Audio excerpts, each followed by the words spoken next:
Pennsylvania judges will soon weigh in on a fight over releasing personal voter information for an election investigation. Republicans and Democrats are battling over this issue in court. Hannah Branchois is now live to explain why. Hannah. Alicia Valerie, a Senate committee led by Republicans is investigating the 2020 election. So they subpoenaed the state for private voter information. But Senate Democrats and the state attorney general don't think they should get that information. So they're taking them to court to try to block it. Democrats say the stakes are high. This isn't just politics, right? This is doing real damage to our democracy over a long settled election that happened more than a year ago. And it's putting Pennsylvanians at risk.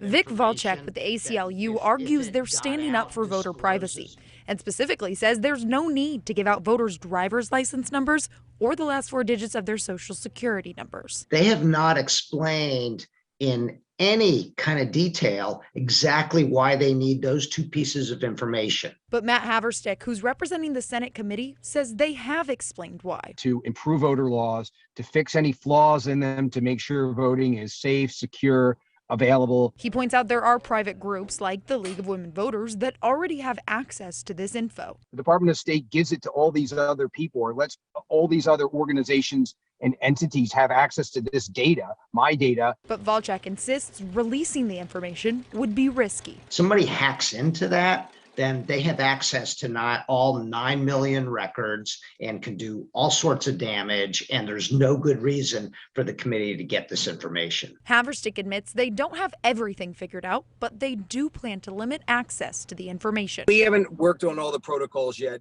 or finalized all the protocols, but they won't be any less strict or onerous than all the other times that the Secretary of the Commonwealth gives out this data to private vendors. They are expecting a ruling from the court in early January, but with either side likely to appeal, there may not be a final decision for a few months. Live in the studio, Hannah Brandt, ABC 27 News.